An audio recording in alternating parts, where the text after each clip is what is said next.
جب زندگی کے راستے بند ہونے لگتے ہیں، جب سمجھ نہ آئے کہ اب کیا کریں، جب ہر طرف اندھیرا ہو اور دل کا حال کوئی نہ سمجھے، تو ایک بات یاد رکھنا، جب آپ کو کوئی راستہ نظر نہ آئے تب آپ موسیٰ علیہ السلام کو یاد کر لینا، وہ سمے کو یاد کرنا جب سمندر سامنے تھا اور فرعون کی فوج پیچھے کھڑی تھی اور بیچ میں موسیٰ علیہ السلام اور ان کی قوم کھڑی تھی۔ مگر وہی تو موقع ہوتا ہے کہ جہاں اللہ اپنی قدرت دکھاتا ہے۔ جب موسیٰ علیہ السلام اپنی قوم کے ساتھ بھاگ رہے تھے، پیچھے سے فرعون کی فوج تلواریں لے کر پکار رہی تھی اور آگے سمندر کا بہتا ہوا دریا تھا، انسان کا سوچنا یہ تھا، بس اب کہانی ختم ہو گئی، اب بچنے کا کوئی راستہ نہیں۔ آگے دریا تھا اور پیچھے فرعون کی فوج کھڑی تھی اور بیچ میں بیچاری ایک قوم جس نے صرف اپنے رب پر بھروسہ رکھا تھا۔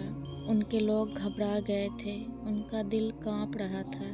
کسی نے کہا، فرعون آ گیا، اب ہم پکڑے جائیں گے، لیکن موسیٰ علیہ السلام نے پلٹ کر بس اتنا کہا، کلّا، نہیں، میرا رب میرے ساتھ ہے، وہ مجھے راستہ دے گا۔ اور جو کہتا ہے نا کہ میرا رب میرے ساتھ ہے، اس کا راستہ کبھی بند نہیں ہوتا۔ پھر اللہ نے حکم دیا، اے موسیٰ، اپنی عصا کو دریا میں مارو۔ موسیٰ علیہ السلام نے اپنی عصا کو دریا میں مارا اور پانی نے اپنا نظام توڑ دیا، دریا پھٹ گیا، بیچ میں راستہ بن گیا اور وہ راستہ سوکھا تھا۔ موسیٰ علیہ السلام اور ان کی قوم اس رات دریا کے بیچ سے گزری۔ پھر جب فرعون نے وہی راستہ اپنی فوج کے ساتھ پکڑا، اللہ نے حکم دیا اور دریا واپس آ گیا۔ فرعون ڈوب گیا، اس کی فوج ڈوب گئی، اور یہ وہ وقت تھا جب ہر قدم پر یقین کا امتحان ہو رہا تھا۔ اب سنو، یہ قصہ صرف کہانی نہیں، یہ زندگی کا اصول ہے۔ کبھی کبھی تمہارے سامنے بھی دریا ہوتا ہے، پیچھے مشکل، درد، لوگوں کی باتیں، طعنہ زنی، جدائی، امتحان، اور تم کہتے ہو اب راستہ بند ہو گیا۔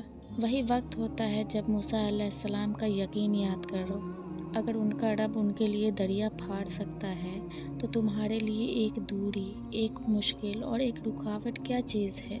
اس لیے جب زندگی میں راستہ نظر نہ آئے تو گھبرانا مت، موسیٰ علیہ السلام کو یاد کرنا اور اپنے دل میں کہنا، میرا رب میرے ساتھ ہے، وہ مجھے راستہ دے گا، اور یقین رکھو کہ راستہ ہمیشہ بنتا ہے، بس وقت آنے پر۔